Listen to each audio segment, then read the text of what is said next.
प्रिय मित्रों, नमो नमः। संस्कृत कौमुदी में आप सभी लोगों का स्वागत है। मित्रों, हम लोग प्रतिदिन सुबह 11 बजे डॉक्टर बाबूराम सक्सेना की पुस्तक संस्कृत व्याकरण प्रवेशिका का क्रमशः अध्ययन कर रहे हैं यूपी टीजीटी शिक्षक भर्ती 2022 के पाठ्यक्रम के अनुसार। और कल की कक्षा तक हम लोग इन्हीं के पुस्तक के प्राकथन भाग में दिए हुए संज्ञा सूत्रों का क्रमशः 17 सूत्रों तक का अध्ययन कर चुके हैं। और अब आज की कक्षा का इन्हीं के भी प्राकथन भाग में दिए हुए इस 18वें सूत्र से अध्ययन प्रारंभ करना है। तो आप सभी लोग अपनी पुस्तक संस्कृत व्याकरण प्रवेशिका और अगर नोट्स बना रहे होंगे तो नोट्स लेकर के मित्रों तैयार हो जाइए। चलिए हम लोग परीक्षा की दृष्टि से गहन एवं सूक्ष्म अध्ययन प्रारंभ करते हैं, है ना मित्रों। तो अगर यह सूत्र जिनको नहीं मिल रहा होगा मित्रों, प्राकथन के भाग में पृष्ठ संख्या 31 पर सबसे पहला सूत्र यही है। 18वें नंबर पर तिंग सिक्त सार्वधातुकम, पृष्ठ संख्या 31 ओपन कर लीजिए। ठीक, अब मित्रों इस सूत्र को देखते हैं। देखिए यह सूत्र है बड़ा खतरनाक मित्रों परीक्षा की दृष्टि से, है ना। अगर इससे अगर अच्छे से प्रश्न पूछ दिया ना तो अच्छे लोग मित्रों कंफ्यूज हो जाएंगे, क्योंकि प्रायः में हम लोग इस सूत्र का जो अर्थ जानते हैं वह है नहीं, इसके साथ कुछ और भी है। मैं आप लोगों को क्वेश्चन भी बना करके दिखाऊंगा आगे भी, अभी तो हम लोगों को उसका जानना है।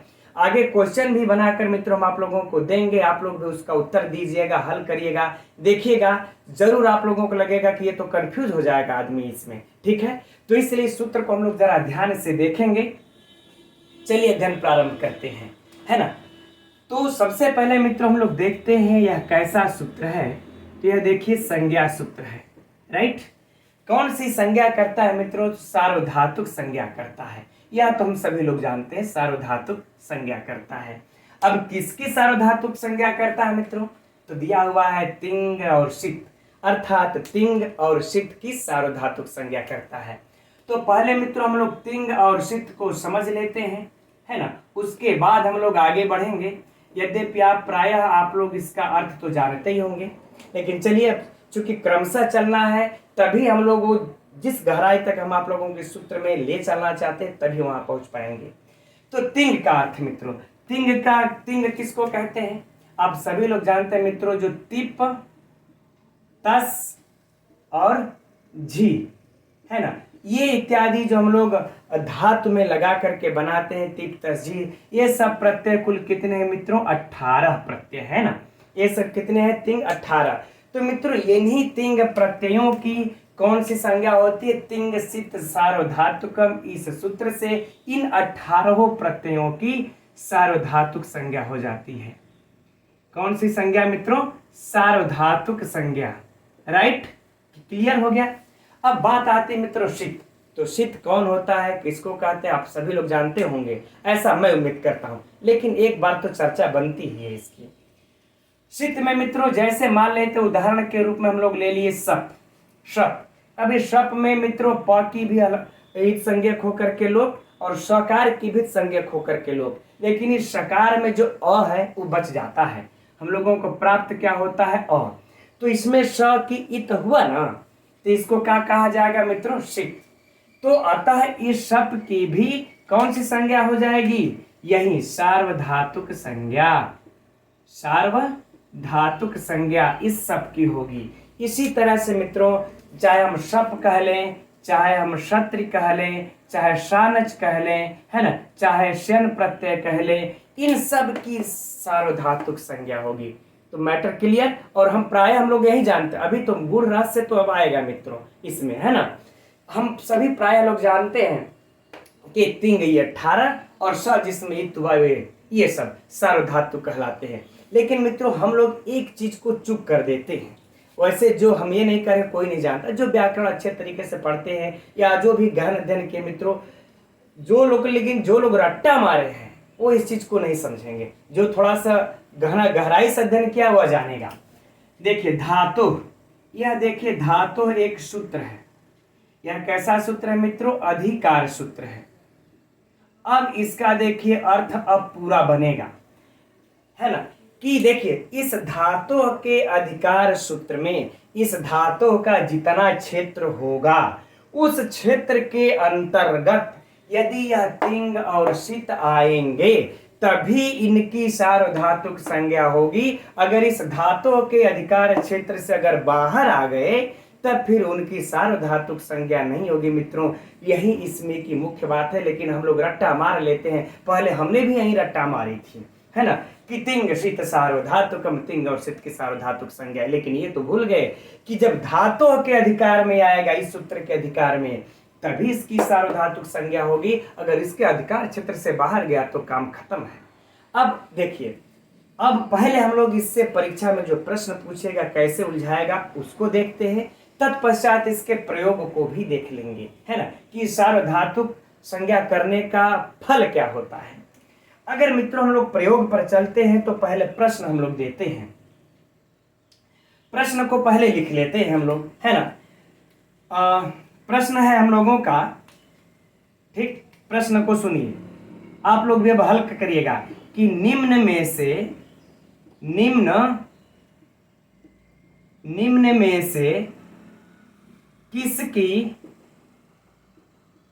किसकी सार्वधातुक संज्ञा नहीं है, सार्वधातुक संज्ञा नहीं है ना मित्रों, सार्वधातुक संज्ञा नहीं है। थोड़ा सा मित्रों समय लगेगा, लेकिन आप लोगों को एकदम क्लियर हो जाएगा। परीक्षा में अगर पूछा प्रश्न तो कभी कंफ्यूज नहीं होंगे। ऑप्शन सुनिए, ऑप्शन 1, विकल्प 1 पर चर्चा करते हैं पहले। हरिंधन शस, है ना, क्या हो जाएगा मित्रों, हरिधन शस, ठीक, चूंकि हरि नहीं करना है, हरिधन शस। दूसरा विकल्प लीजिए, भूधन तिप। तीसरा विकल्प लीजिए, विदधन क्षत्रि, ठीक है। और चौथा विकल्प लीजिए, इनमें से कोई नहीं। अब फिर से मित्रों आप लोग एकदम आराम से इसको समझिए, है ना, कि निम्न में से किसकी सार्वधातुक संज्ञा नहीं है। तो सार्वधातुक संज्ञा नहीं है। अब आप लोग सोच रहे होंगे, तोड़ दे इसको मारेंगे कि यह वाला ऑप्शन सही होगा। क्यों? क्योंकि आप लोग कहेंगे स, यानी कि सस, इसकी भी इसमें सित है भाई, ये सस में स की संज्ञा तो होगी ही होगी, तो यह क्या कहा जाएगा, सित। तो तिंग शीत सार्वधातुकम, हम तो यही रट्टा मारे हैं, तिंग शीत सार्वधातुकम, अतः यह सार्वधातुक है। अब यह रहा तिप, तो तिप तस्जी मित्रों हम सभी लोग जानते हैं तिंग के अंतर्गत आ जाएगा, तो अतः यह भी क्या है, तिंग है ना, तो यह भी क्या है, सार्वधातुक है। और पूछा जा रहा है सार्वधातुक नहीं है, तो दोनों सार्वधातुक हैं, ये तो होंगे नहीं। तीसरा पर हम लोग चलेंगे, या क्षत्रि, इसमें भी स है, शीत हुआ है ना, इसमें भी क्या है, शीत है, तो कहेंगे यार यह भी सार्वधातुक संज्ञा है ना। और पूछा जा रहा है कौन नहीं है, तो अर्थात यही कोई नहीं, सबके सब सार्वधातुक है, कोई नहीं है इसमें से। लेकिन यह कौन समझेगा मित्रों, जो यह ऐसा उत्तर कौन मारेगा, जो सिर्फ रट्टा यह मारा है कि तिंग शीत सार्वधातुकम। लेकिन जो अगर यह धातु को भी पढ़ रखा है मित्रों की धातु के अधिकार में आएगा वही सार्वधातुक होगा, सब नहीं होंगे। वह तुरंत यहाँ पर उसका निगाह जाएगा, अब वह इसकी जांच पड़ताल प्रारंभ करेगा। तो हरिधन सस जब हम जांच पड़ताल प्रारंभ करेंगे मित्रों, तो क्या हम लोग पाएंगे कि जो हम लोग पढ़ते हैं सु और जस शब्द रूप की जब सिद्धि करते हैं ना अजंत प्रकरण में, सु और जस अम और सस, तो अम और सस यह जो हम लोगों को द्वितीय विभक्ति के बहुवचन का रूप है ना। सस लगा करके हम लोग सिद्धि करते हैं यहाँ पर मित्रों, है ना, और बना लेते हैं क्या, सस लगा करके हरीन, हरी हरी हरिया हरिम हरी हरीन, यह बना लेते हैं। तो यह तो मित्रों धातु के अधिकार में नहीं है, ये तो शब्द रूप वाले में हम लोग पढ़ते हैं, शब्द सिद्धि करते हैं, ये धातु वाले में तो है ही नहीं है। तो यही वो शब्द है, और बाकी ये दोनों यह धातु के अधिकार में पढ़े गए हैं मित्रों, अतः इनकी सार्वधातुक संज्ञा होगी। यह क्या हो जाएंगे, सार्वधातुक, और यह सार्वधातुक नहीं होगा। तो मित्रों विकल्प ये वाला गलत होगा और ये वाला हम लोगों का विकल्प सही हो जाएगा। अब बातें समझ में आ गई मित्रों कि कैसे हम लोग इसमें से भेद कर पाएंगे परीक्षा में, है ना। हम उम्मीद करते हैं आप लोगों को समझ में आ गया होगा। ठीक, चलिए अब इसका प्रयोग क्या है उसको देख लेते हैं। इसको हटा लेते हैं। अब इसका प्रयोग क्या है मित्रों उसको देखते हैं। यह नोट करना होगा तो आप लोग कर लीजिएगा। ठीक, इसके प्रयोग में देखिए, सिद्धि में चलते हैं। थोड़ा सा एक छोटा सा सिद्धि आप लोगों को बता देते हैं। कल की कक्षा में जब अभी चल रही थी तो बहुत सारे लोग हमारे बहनें हैं कमेंट्स कर रही थी, सर ये तो सर के ऊपर से जा रहा है, सर ये तो समझ में ही नहीं आ रहा है। तो मुझे लगा कि कहीं मैं शॉर्ट में पढ़ाऊँ, है ना। लेकिन क्या करें मित्रों, जो चीज़ें होती है कि आप लोगों को जानना चाहिए वो मैं बताने की कोशिश करता हूँ। बाकी जो शार्ट है तो मार ही देते हैं। चलो शार्ट में इसको हटाओ। ठीक, तो चलिए इसकी सिद्धि में चलते हैं मित्रों। तो अभी भू धन तिप हमने लगा दिया। भू धन तिप की सिद्धि कर रहे हैं ना, भू धन तिप की सिद्धि कर रहे हैं। चलिए अब भू धन तिप की सिद्धि कर रहे हैं तो अब इस तिप की मित्रों कौन सी प की संज्ञा हो जा करके लोप हो जाएगा, ती बचेगा। तो इस ती की कौन सी संज्ञा हो जाएगी मित्रों, सार्वधातुक संज्ञा। सार्वधातुक संज्ञा किस सूत्र से, तिंग सित सार्वधातुकम से, क्योंकि यह तिंग है ना। तो अब हमारा जो अगला सूत्र आता है कर्तरि सप। बस मित्रों थोड़ा ज्यादा समय नहीं लेंगे आप लोगों को, है ना।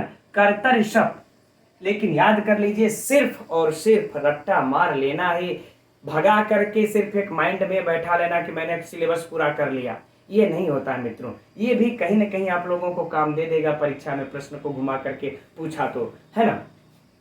एक सूत्र आता है कर्तरि शप। इस सूत्र से क्या होता है, शप का विकिरण होता है। जब शप का विकिरण होता है मित्रों अर्थात भू और ती के, यह कर्तरि शप कहता क्या है, कर्ता अर्थ में यदि सार्वधातुक प्रत्यय परे हो, कर्ता अर्थ में यदि सार्वधातुक प्रत्यय परे हो तो धातु से यह शप का विकिरण हो जाता है। तो यहां रहेगा भू, अब यहां पर आ जाएगा शप और फिर हो जाएगा यहां पर ती। तो मित्रों आप लोगों का भी सार्वधातुक संज्ञा करने का फल प्राप्त हो गया ना, प्रयोग आप में आ गया ना। फिर से सुन लीजिए, अगर यह ती की सार्वधातुक संज्ञा नहीं होती तो यह कर्तरि शप यहाँ पर शप का विकिरण नहीं करता, फिर हम लोगों का रूप सिद्धि ही नहीं हो पाता। तो कर्तरि शप कहता है कि यदि सार्वधातुक संज्ञा कर्ता के अर्थ में परे होगा तो हम यहाँ पर शप का विकिरण करेंगे। तो यहाँ पर मित्रों सार्वधातुक प्रत्यय है तो यहाँ पर शप आ गया। अब शप में से क्या बचता है मित्रों, पहले भू धन अ ही बचता है, अभी हम लोगों ने देखा, और धन ती। अब मित्रों यहाँ पर भू धन अ है ना। तब फिर से देखिए हम लोगों का सार्वधातुक अर्धातुक यो सूत्र लग जाता है, सार्वधातुक का काम आ जाता है। फिर इसका आपको जरूरत पड़ेगी सार्वधातुक संज्ञा करने की, तब अगला सूत्र मित्रों काम कर जाता हम लोगों का सार्वधातुक अर्धातुक यो, सार्वधातुकार्ध धातुकयो, यह सूत्र काम कर जाता है। और सार्वधातुकार धातुक प्रत्यय परे रहते अंग की एक को गुण हो जाता है। एक को क्या हो जाता है मित्रों, गुण। तो एक हमारा कहाँ है, भू पे ऊ है, ऊ को जब हम गुण कर देंगे मित्रों तो क्या हो जाएगा, भो, भो धन अधन ती, भो धन अधन ती। अब ओ के बाद मित्रों अ आता है तो कौन सी संधि लग जाती है ना। देखिए ये सब अभ्यास की चीजें हैं मित्रों, इसीलिए कर ऐसा नहीं है कि आप लोगों को लगेगा कि यार बस सार्वधातुक अर्धातुक की पढ़ करके आगे बढ़ जाते, कहाँ से झमेला में पढ़ा रहे हैं, फंसा रहे हैं हम लोगों को। ऐसा नहीं है, ये बार बार अभ्यास करते रहेंगे मित्रों, अभ्यास से ही कंफ्यूजन दूर होता है और विद्वता आप लोगों के पास हासिल होगी, आएगी स्वतः चल करके। ठीक, तो जब भू धन अ मित्रों यहाँ पर आ जाएगा तो यहाँ पर क्या हो जाएगा, ये जो वायावा सूत्र काम कर जाएगा और ओ को अब आदेश हो जाएगा और हमारा लग करके मित्रों क्या बन जाएगा, भवती। अब रूप बन गया है ना, तिप लगा दिया ना, तिप तस जी, भवती भवतः भवंती। इसी प्रकार से तिप और तस लगा करके मित्रों हम लोग यह धातु रूप की सिद्धियां किया करते हैं। ठीक, तो हम समझते हैं मित्रों कि अब यह तिंग सित सार्वधातुकम दिमाग में आप लोगों के सेट हो चुका होगा। अब इससे प्रश्न पूछा तो कंफ्यूजन नहीं होगा। अब आगे मित्रों आर्ध धातुक है ना, सार्वधातुक तो पढ़ लिया, अभी आर्ध धातुक है, उसका भी प्रयोग करके दिखाते हैं, थोड़ा इसको साफ कर लिया जाए। तो 19वें नंबर पर मित्रों जस्ट आप लोग अपने पुस्तक में देखिए यही सूत्र दिया है आर्ध धातुकम शेष, है ना। यह भी कैसा सूत्र है मित्रों? संज्ञा सूत्र है ना? संज्ञा करता है। कौन सी संज्ञा करता है? तो कहते हैं आर्धातुक संज्ञा करता है। ठीक, किसकी करता है? करण शेष, शेष की करता है। तो शेष का अर्थ क्या ले लेंगे मित्रों? हम लोग ऊपर वाले सूत्र को पकड़ लेंगे कि तिंग और सित, इन दोनों के बाद, इस तिंग और सित के बाद जो शेष बच जाते हैं, है ना, धातुओं के अंदर, यहां भी देखिए धातुओं को हम लोग नहीं छोड़ेंगे, है ना, यहां भी धातुओं को नहीं छोड़ना है। कह रहे इस धातुओं के अधिकार के अंतर्गत जो भी प्रत्यय पढ़े गए हैं, वो अगर तिंग और सित को छोड़ करके जो भी शेष बच जाते हैं वह आर्धातुक कहलाएंगे। अब आर्धातुक का प्रयोग और प्रतिफल मित्रों कृदंत प्रकरण हमने पढ़ा रखा है, उसमें से बहुत मुख्य मुख्य प्रश्न प्लेलिस्ट भी मित्रों, प्लेलिस्ट में उसकी सारी कक्षा की वीडियो मित्रों पढ़ी हुई है, सिद्धि के साथ एकदम हमने बताया है, और कहाँ कहाँ कैसे प्रश्न पूछ के कंफ्यूज करता है सब बताया है, उसको वहां से आप लोग देख सकते हैं। ठीक, फिलहाल आर्धातुकम का जब यहाँ पर है, यहाँ पर भी इसको देख लेते इसका प्रतिफल क्या होता है। तो मित्रों देख लीजिए, अब आर्धातुक तो समझ में आ ही गया। अब देखिए एद धातु है ना, हम लोग चलिए इसका प्रयोग देख लेते हैं। एद धातु से हम लोग क्या लगा देते हैं? तव्यत प्रत्यय, है ना, तव्यत प्रत्यय अर्थात तव्य लगा लेते हैं। ठीक, अब तव्य में मित्रों जो है कि यहाँ पर देखिए, अब यह सार्वधातुक होगा कि आर्धातुक होगा? ये वाला सार्वधातुक होगा कि आर्धातुक होगा? ठीक, तो यहाँ पर मित्रों न तिंग है, तिंग तो यह है नहीं, तो यह सार्वधातुक और सित भी नहीं है क्योंकि स इत इसमें है नहीं, है ना, सकित संज्ञा तो हो नहीं रही है, तो ना ही यह ना ही यह तिंग है ना ही सित है, तो सार्वधातुक नहीं है। तब यह शेष हुआ, क्या हुआ? यह तव्य, है ना, क्या हुआ? शेष हुआ। जब शेष हो जाएगा मित्रों तो क्या हो जाएगा? आर्धधातुक संज्ञा इसकी हो जाएगी। किस सूत्र से? आर्धधातुकम शेषः सूत्र से इसकी आर्धधातुक संज्ञा हो गई। अब आर्धधातुक संज्ञा का प्रतिफल क्या होगा मित्रों? तो यहाँ पर देखिए एक सूत्र आ जाता है हम लोगों को, है ना, कि आर्धधातुक सेड़ वलादे, आर्धधातुक सेड़ वलादे, आर्धधातुक सेड़ वलादे, ये सूत्र कहता है कि आर्धधातुक प्रत्यय परे हो, है ना, या और उसके याद में यदि वल प्रत्याहार का वर्ण हो तो कह रहे हैं कि तब इट का आगम हो जाएगा। तो यहाँ पर मित्रों आर्धधातुक होने का जो फल है इट का आगम है। तो जब इट का आगम हो जाएगा मित्रों तो ये हो जाएगा ए धन ई धन, फिर क्या हो जाएगा? तव्य, और फिर मिला देंगे मित्रों क्या हो जाएगा? एधितव्य। ठीक, एधितव्य, फिर इसकी कृत तद्धति समासाच से मित्रों इसकी प्रातिपदिक संज्ञा बनी रहती है।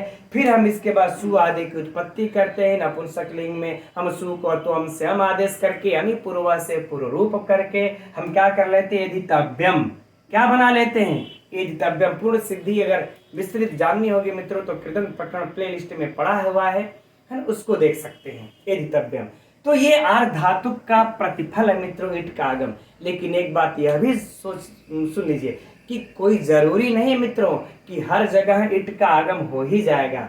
जैसे उदाहरण के स्वरूप ले लीजिए अभी, जैसे स्नाधन कत, है ना, कत प्रत्यय है मित्रों, क में क कित कर लेते हैं तो क्या बचता है? त बचेगा। अब बताइए यह त प्रत्यय सार्वधातुक है कि आर्धातुक है ना? तो जोड़ घटा लीजिए कि यह तिंग है नहीं, सित है नहीं, तो सार्वधातुक नहीं है, शेष है आर्धातुक हुआ। अब आर्धातुक हुआ मित्रों तो यहाँ भी इट का आगम होगा, है ना, आर्धातुक सेड़ वलादे, इस सूत्र से इट का आगम होगा। लेकिन एकाच उपदेश अनुदाता सूत्र से इसका एक अच होने के कारण इसके इट का आगम का निषेध हो जाता है और बन जाता है मित्रों स्नातम। तब यहाँ पर जो है कि इट का आगम नहीं होगा, बन जाता है क्या? स्नातम। ठीक, आगे बातें समझ में, है ना? तो जरूरी नहीं है जहां पर सूत्र पड़ेगा इट का निषेध भी हो जाएगा। तो हम समझते हैं मित्रों यह आर्धधातुक प्रत्यय भी आप लोगों को समझ में आ गया होगा और इसका प्रतिफल भी। अब अगले सूत्र को देखते हैं, भी और भी सूत्र हैं।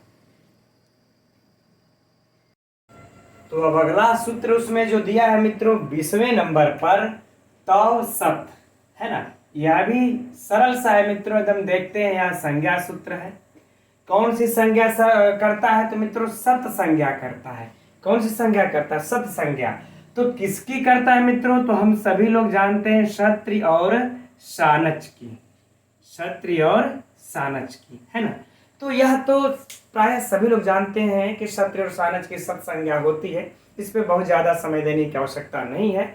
हाँ, अब कहेंगे कि इसका सर प्रयोग बताइए। तो देखिए मित्रों, इसका जो प्रयोग है आप लोगों को कृदंत प्रकरण में ही जो हम पढ़ाए विधिवत, है ना, ये लिटह सदवा जो सूत्र है, लिटह सदवा, वहां पर भी इसका प्रयोग दिखाई दे देगा आप लोगों को। तो वहां से आप लोग चाहेंगे तो इसको देख सकते हैं। अगर यहाँ अगर लगेंगे हम लोग करने तो थोड़ा सा ज्यादा समय लग जाएगा, ठीक है। तो इसको हम लोग यहीं पर रहने देते हैं। अब आगे बढ़ते हैं। अगला जो सूत्र है 21वें नंबर पे, मुख नासिका वचनोनुनासिका, है ना, इसको अब देखते हैं। मुख नासिका वचनोनुनासिका, ठीक, यही सूत्र है मित्रों अगला। अब इस सूत्र को भी मित्रों आप सभी लोग जानते हैं, इसमें कोई भी समस्या नहीं है ना। यह सूत्र क्या करता है? यह भी कैसा सूत्र है? तो संज्ञा सूत्र है। कौन सी संज्ञा करता है मित्रों? तो अनुनासिक संज्ञा करता है। किसकी करता है? किसकी करता है? तो स्पष्ट है कि मुख और नासिका, यानी जो मुख से और नासिका से दोनों से जो वर्ण बोले जाते हैं उनकी अनुनासिक संज्ञा होती है। जैसे उदाहरण के तौर पर मित्रों देख लें हम लोग, है ना, यद्यपि आप सभी लोग जानते हैं, हम समझ रहे हैं कि अ है जैसे, है ना, आ इत्यादि, ये सब क्या है? ये स्वर है। जो स्वर तो मुख से ही बोले जाते हैं, लेकिन जो इसमें अनुनासिक लगा हुआ है तो यह क्या हो गए?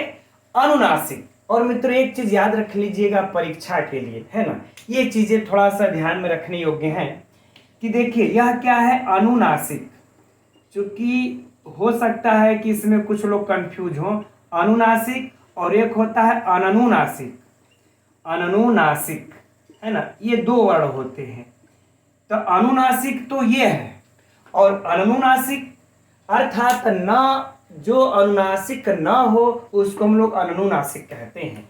अनुनासिक क्या हो जाएगा मित्रों? अ या आ, ये हमारा क्या हो जाएगा? अनुनासिक। तो परीक्षा में जब भी प्रयोग होगा मित्रों तो इन्हीं शब्दावलियों का प्रयोग होगा। तो ये जरा सा हम लोग ध्यान रखेंगे इस बात पर, और बाकी आप लोग जानते ही हैं, ठीक। अच्छा, ये अनुनासिक के साथ साथ और जो हम लोग पांचों जो पढ़ते हैं, है ना, यमं गणनम, ठीक, चलिए इसको हटा लेते हैं। जो हम लोग पांचों जो पढ़ते हैं, इया, यमं गणनम, इया, म, है ना, और अंगा और ड़, है ना, और न, ये पांचों की भी मित्रों अनुनासिक संज्ञा ही होती है। यह बिल्कुल स्पष्ट रूप में बाबूराम सक्सेना में लिखा हुआ है।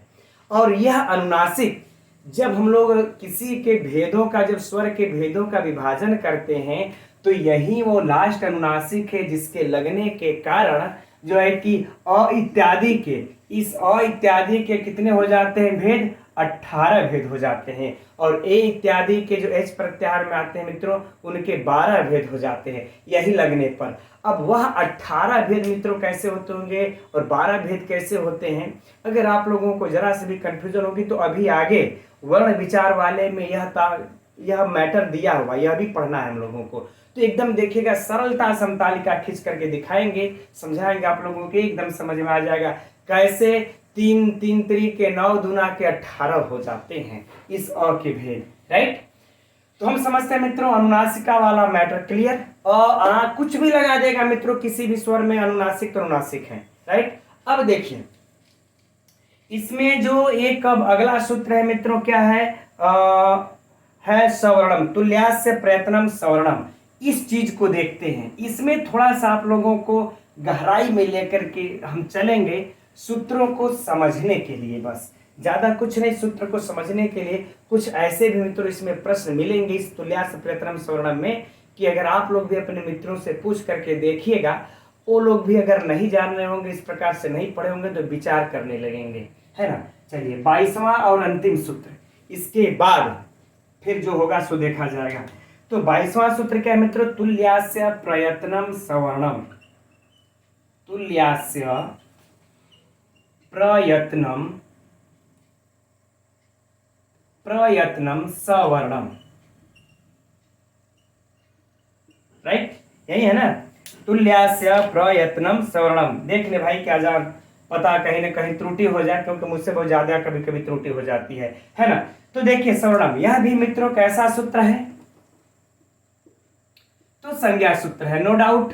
कौन सी संज्ञा करता है, सवर्ण संज्ञा करता है। किसकी सवर्ण संज्ञा करता है, तो कह रहे हैं कि जिनका तालु आदि में है ना, तालु आदि, और कह रहे हैं कि प्रयत्न, सीधे समझिए है ना, तालु आदि स्थान, चलिए नोट करके दिखा देते हैं इस प्रकार से। तालु आदि स्थान, तालु आदि धन, और उसके बाद कह रहे हैं कि अभ्यंतर प्रयत्न,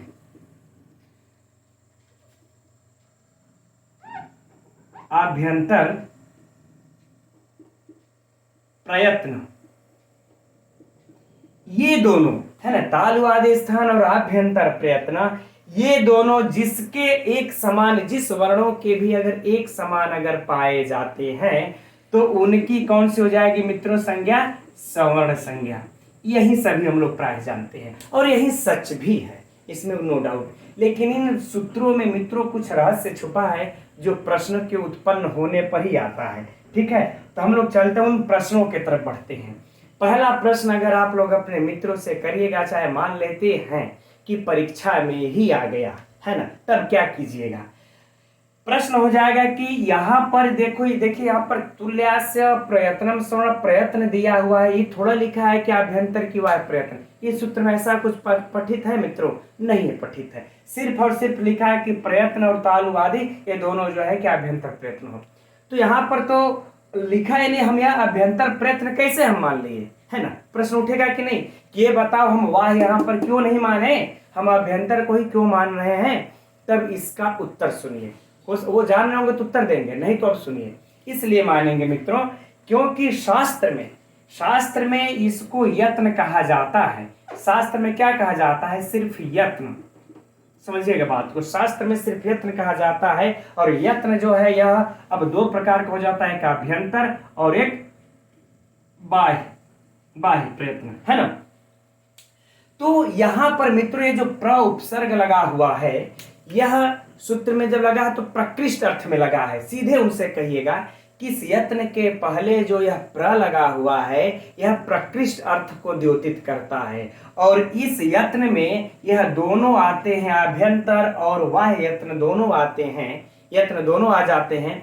इसमें अभ्यंतर प्रकृष्ट है और बाह्य की अपेक्षा यह उत्तम है, क्योंकि यह स्वर की उत्पत्ति से पूर्व ही होता है। स्वर की उत्पत्ति में इसका मूल कारण है, मूल कारण स्वर की उत्पत्ति में कौन है, तो यह आभ्यंतर प्रयत्न है, बाह्य प्रयत्न नहीं है।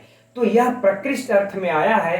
तो जब प्रयत्न कह दिए हैं तो हम सिर्फ आभ्यंतर प्रयत्न को ही मानेंगे, इस आभ्यंतर को मानेंगे, बाह्य को नहीं। अगर मित्रों कहीं यहाँ पर सूत्र में बस यत्न लिख दिए रहते ना, अगर यत्न लिख दिए रहते तब गाड़ी फंस जाती कि हम अभ्यंतर को माने कि बाह्य को माने। यहाँ प्र लगा करके मैटर हम लोगों का क्लियर कर दिए, राइट।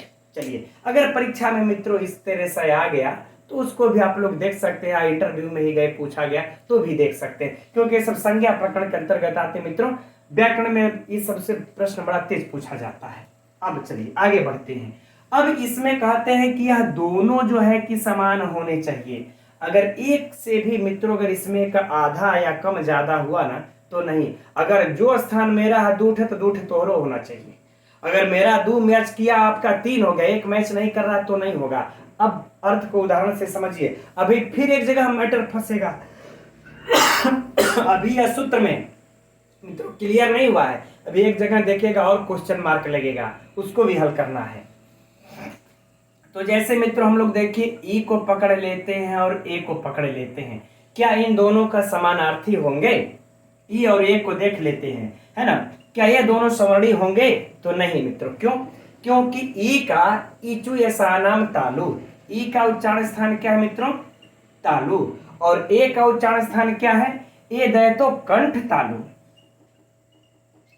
कंठ भी है और क्या है तालु भी है, राइट। तो यहाँ पर कंठ तालु दोनों प्राप्त होता है। तो तालु तालु तो मैच किया ना, यहाँ पर देखिए तालु तालु मैच किया, लेकिन एक थे इसका ज्यादा हो गया, इसलिए ई और ए दोनों का सवर्ण संज्ञा नहीं होगा, है ना। इसलिए ई और ए दोनों का ये सवर्ण संज्ञा नहीं होगा, है ना, क्योंकि इसका एक स्थान ज्यादा हो गया, कंठ। तब अब आप लोगों के दिमाग में मित्रों एक प्रश्न जरूर उठना चाहिए, और जो हमने अभी कहा कि सूत्र के रहस्य हैं वो सब, है ना, तो वो जो प्रश्न उठना चाहिए मित्रों वह ये प्रश्न यह है कि तब यह क हुआ और इधर अंगा हुआ, इनका भी आप तब सवर्ण संज्ञा नहीं कर सकते। क्यों नहीं कर सकते? तब हम कहेंगे, है ना भाई, जब से को हम करें तो प्रश्न पूछेगा कि क्योंकि क का जो उच्चारण स्थान है मित्रों वो क्या हो जाएगा, अकुह विसर्जनिया नाम कंठ। तो चलिए इसका उच्चारण स्थान कंठ, जरा ध्यान से समझिएगा मित्रों। आप लोग भी किसी अपने पढ़ने वाले साथी भाइयों से पूछेगा, तैयारी करने वालों से, ठीक है, तो खुद ही पता चल जाएगा। देखिए कौन कितना जाना, कौन कितने पानी में है। कंठ और अंगा का भी मित्रों अकु विसर्जनिया नाम कंठ क वर्ग में है, तो इसका भी तो कंठ होगा, राइट।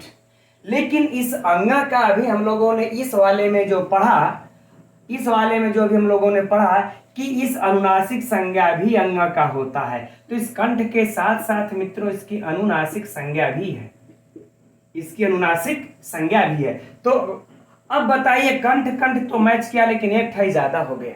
तो यहां पर जब कंठ ज्यादा हुआ था ई और ए में, तो आपने कह दिया कि इन दोनों का सवर्ण संज्ञा नहीं होगा, इसको रिजेक्ट करिए, एक ठो इसमें ज्यादा हो रहा है। अब इसमें भी एक ठो ज्यादा हो रहा है, तो फिर काहे को आप अब बताइए जरा कि क और अंग की सवर्ण संज्ञा होगी या नहीं होगी, है ना मित्रों। इसकी सवर्ण संज्ञा होगी, इसकी सवर्ण संज्ञा होगी। अगर नहीं करेंगे तो अर्थ का अनर्थ हो जाएगा आगे की सिद्धि में, ठीक। तो कहेंगे भैया कैसे होगी, तो अब देखिए सूत्र में, अब सूत्र में मित्रों यहाँ पर चलते हम लोगों की एक बहुत ही रहस्यमयी चीज प्राप्त होता है जो तुल्य आस्य है। यहाँ पर क्या लिखा हुआ दिख रहा है हम लोगों को, आस्य। आप लोग अपने अपने, है ना, आप लोग भी अपने अपने जो है जानने वाले चिर परिचित उन लोगों से पूछेगा कि यार ये बताओ, जब ये सिस्टम है तो यहाँ भी नहीं होना चाहिए ना सवर्ण संज्ञा। तो देखिए कह रहे आस्य, यह आस्य का अर्थ है मित्रों मुख, यह आस्य जो आया हुआ है यह अर्थ है मुख। नहीं तो जरा बताइए इस आस्य का यहाँ पर सूत्र में क्या अर्थ होगा। और सूत्र में जो सूत्रकार होते हैं वो एक एक अक्षर को बचाते हैं, ठीक है। तो आज से जो अर्थ हुआ इसका होगा अर्थ मुख। तब इसका पूरा परिभाषा लेंगे मित्रों, तब ये हो जाए कि मुख में, मुख के अंदर, है ना। और जो ये अनुनासिक है यह प्रयत्न कहाँ है, मुख के बाहर, मुख के बाहर है। हमारा नाक मुख में थोड़ा है, ये नाक से जो हम बोलते हैं नाक मुख के बाहर है। तो और ये सूत्र सवर्ण संज्ञा जो कर रहा है यह मुख में किए गए प्रयत्न पर कर रहा है। इसकी जो शर्तें हैं वही है कि मुख के अंदर हो, है ना, ये आभ्यंतर प्रयत्न हो। और कह रहे कि आज से लगा दिए, अगर ये आज से नहीं लिखे होते मित्रों तो बड़ा यहाँ पर गड़बड़ हो जाती है ना। इसीलिए इन्होंने आज से लिख दिया कि मुख के अंदर, और नाक हमारा मुख के बाहर है। तो इस सूत्र ने जो शर्तें रख करके सवर्ण संज्ञा करते हैं उस शर्त के मुख के में अंतर्गत या नाक नहीं आती, अनुनासिक नहीं आती। इसलिए हम अनुनासिक को लिखेंगे ही नहीं, क्योंकि सवर्ण संज्ञा तो उनकी होगी जो मुख के अंदर और आभ्यंतर प्रयत्न तालु आदि जो कार्य होंगे उनकी होगी। तो ये सारे हो रहे हैं, ये अनुनासिक तो बाहर का है हमारा। इस सूत्र के अनुसार ये थोड़ा इसके क्राइटेरिया में आता है तो हटा देंगे, ठीक, क्योंकि इसके बाहर का है। इसलिए हम ये हमारा मैच किया, वो तो बाहरी आदमी है, ठीक। तो इनकी सवर्ण संज्ञा हो जाएगी। यही मित्रों इसकी एक बात रही, ठीक। हम समझते हैं अब यह सवर्ण संज्ञा भी आप लोग समझ ही गए होंगे, और बाकी सब सूत्रों मित्रों है याद करने की बातें हैं। अब इसके बाद बाबूराम सक्सेना में मित्रों जो दिया हुआ है, ठीक है ना, इसके बाद देखिए आप लोग नोट्स खोल करके देखिए क्या दिया हुआ है। जो है कि कात्यायन के बारे में दिया हुआ है, पाणिनि की, है ना, अनुवृत्ति आप लोग जानते ही हैं। कात्यायन पतंजलि की जीवनी के बारे में मैंने आप लोगों को तो पूरी इतिहास ही समझा दी है ना। कात्यायन और पतंजलि के बारे में तो मैंने पूरे इतिहास हिस्ट्री, अब उससे बाहर तो कुछ पूछेगा ही नहीं, पहले और दूसरे पार्ट में ही हो चुका है। अब इसके बाद हम लोगों के आते हैं जो है कि कुछ सिद्धांत कौमुदी, लघु सिद्धांत कौमुदी के बारे में भी है, कुछ इस पे टीका के बारे में लिखे हुए हैं बाबूराम सक्सेना। तो उसकी भी टीका के ऊपर मित्रों हमने तो पूरी इतिहास से खंगाल डाली हम लोग, उससे बाहर तो प्रश्न अब आएगा नहीं। अब आगे हम लोग सीधे सीधे आ जाते हैं मित्रों प्रथम सोपान वर्ण विचार। प्रथम सोपान वर्ण विचार अब आप लोग ओपन कर लीजिए। अब प्रथम सोपान के वर्ण विचार में मित्रों हम लोग चलते हैं, पृष्ठ संख्या एक पेज को पलटिए, सीधे सीधे 38 पर आइए। 38 पर मित्रों यह जो दिया हुआ है अ ई उ रील री, यह सब मित्रों आप लोग तो पुस्तक से देख करके भी याद कर सकते हैं। अब इसमें हम क्या बताएंगे आप लोगों को, है ना, इसमें तो कुछ पढ़ाने या बताने जैसा वाला कुछ नहीं है, अगर बताएंगे तो सिर्फ समय व्यतीत होगा, इससे ज्यादा कुछ नहीं होगा। अब इसके नीचे देखिए, यह याद हम लोगों को कर लेना है कि अंतस्थ वर्ण, ऊष्म वर्ण, अनुस्वार वर्ण सब दिया हुआ है इसमें, है ना। अब इसके बाद है कि माहेश्वर सूत्र की चर्चा है। अब माहेश्वर सूत्र में हम आप लोगों को लिख करके एक ट्रिक बता देते हैं। माहेश्वर सूत्र आप लोगों को याद होगा, लेकिन हम आप लोगों को एक ट्रिक बता देते हैं माहेश्वर सूत्र को कि वह याद भी कैसे करना है, तो किस सिस्टम से माहेश्वर सूत्र रचा हुआ है। बड़ा थोड़े समय में उस ट्रिक के बाद हम लोग तब आगे बढ़ेंगे। तो यह रहा मित्रों वर्ण विचार में दिया हुआ हम लोगों को बाबूराम सक्सेना में यह माहेश्वर सूत्र। आप सभी लोग इसको जानते हैं, बस मैं यहाँ पर इसको याद करने के लिए एक छोटी सी ट्रिक बताएंगे, और आप लोग जो है कि इसके द्वारा जो भी प्रत्याहार बनता है वह भी जानते होंगे। तो चलिए देखिए, मैंने लिख दिया इसको, एक बार ये मिला भी लेते हैं, हम लोग पढ़ भी लेते हैं। आई उड़ा रील रिका योंगा ऐवच्चा हैवरट लड़ा इमं गणनम झभया घडधस जब गडधस खफ छठ चट तब कपय ससर हल, है ना मित्रों, हो गया। अब देखिए इस जो माहेश्वर सूत्र की मित्रों जो संरचना है उसको हम लोग समझ लेते हैं। इसको देखिए 4 पार्टों में बांटा गया है। पहला पार्ट है मित्रों स्वर, ठीक, और दूसरा पार्ट है इसका जो है कि अंतस्थ, है ना। एकदम यह पार्ट याद कर लेंगे, काम चल जाएगा आप लोगों का, अगर कभी कंफ्यूजन होता हो तो। तीसरा पार्ट है मित्रों इसके जो है कि व्यंजन, और चौथा पार्ट है मित्रों इसका ऊष्म, ठीक। बस यही देखिए, इसी चारों अनुसार इसकी संरचना हुई है ना। अब संरचना में देखिए स्वर है जो 1 से लेकर के एकदम यह 4 तक आप लोगों को स्वर ही स्वर दिखाई देंगे, और कहीं भी आप लोगों को इतने दूर में बिल्कुल स्वर है, कहीं व्यंजन नजर नहीं आएगा। और बाकी ये तो भाई संज्ञक है, इस संज्ञक उनका अलग विधान है, ठीक है, उसको अलग कारण है, ठीक। तो ये स्वर ही नजर आएंगे, अर्थात मित्रों 1 से लेकर के 4 तक क्या है, पूरे के पूरे ये स्वर हैं। 1 से लेकर के 4 तक स्वर हैं। इसके बाद देखिए आपको अंतस्थ मिलेंगे ह या वर, ह या वर, है ना, ह या वर टलम, ठीक। यहां तक मित्रों अगर हम लोग चले आएंगे, या ह को मतलब मान लेते हम लोग छोड़ देते, चूंकि यह 2 बार प्रवृत्त हुआ है तो अंतस्थ में आ जाए और ऊष्म में आएगा, लेकिन यहाँ पर हम लोग इसको छोड़ देते हैं क्योंकि इसका एक अलग यह कारण अट और सल की सिद्धि यह परीक्षा में पूछा भी जा चुका है ना, उसकी बाद में चर्चा कर लेंगे भी हम लोग। लेकिन यहाँ पर देखिए य व र और ल, ठीक है, यह क्या हम लोगों के अंतस्थ, ठीक, अंतस्थ, अर्थात ये हम लोग देख लें तो 5वें और 6वें में, ठीक, 5वें और 6वें सूत्र में मित्रों पहले अंतस्थ आते हैं। जैसे यह है ना मित्रों, कभी मान लेते भूल जाता है, वैसे हम संस्कृत के छात्र छात्राओं के भूलता नहीं है, लेकिन मान लेते हैं कभी परीक्षा में दिमाग चक्कर खा ही गया कि यार ये औचक के बाद हम लोग कहीं मंगलम पर ना जाए, तो याद रहेगा कि स्वर के बाद अंतस्थ आते हैं, तो है वरट, ये हो गया, है वरट लौट यहाँ पर हो गया। अब इसके बाद देखिए यहाँ से व्यंजन शुरू होता है, और यह व्यंजन मित्रों यहाँ से 7वें से शुरू हो करके, इस 7वें से शुरू होकर के 12वें तक चलता है, और इसका भी क्रम है मित्रों। इसका क्रम देखिए क्या है, पहले हर वर्ग का देखिए पहले 5वां अक्षर दिखाई देगा इसमें, है ना, देखिए इया म अंगा ड़ न, 5वां अक्षर है ना हर वर्ग का। इस 5वें के बाद मित्रों आपको चौथा वर्ण नजर आएगा हर वर्ग का, झ भ घ ढ ध, है ना, ये रहा 5वां वर्ण, और इसमें रहा मित्रों क्या है, चौथा वर्ण। इसके बाद आपको हर वर्ग का तीसरा अक्षर दिखाई देगा, है ना, 5 4 3, ये क्रम है इसका, ज ब ग ड ध, ठीक। अब इसके बाद मित्रों देखिए ख फ छ ठ त नहीं, ख फ छ ठ थ, यहाँ पर देखिए दूसरा है। ठीक, अब इसके बाद देखिए च ट त क प, ये हो गया पहला। ये 5 4 3 2 1 के क्रम से चलता है मित्रों, यह है ना, 5 4 3 2 1 के क्रम से। अब आगे देखिए चौथा है, चौथे में देखिए हम लोगों को सीधे स स स र हल, यानी कि यह उसमें है। ठीक, यानी कि यह किसमें है, 13 और 14 में, 13 और 14 में। और यहाँ पर मित्रों 7 से 12 तक सिर्फ व्यंजन है। तो यह एक इसका मित्रों रहा क्रम। ठीक, आगे बातें समझ में। अब देखिए इसमें मित्रों इससे जो प्रत्याहार बनते हैं, जो परीक्षा में पूछा जा चुका है, पहले उस पर चर्चा कर लेते हैं, तब आगे बढ़ेंगे, है ना। टीजीटी के परीक्षा में भी मित्रों यह पूछा जा चुका है, इसमें कितने प्रत्याहार बनते हैं।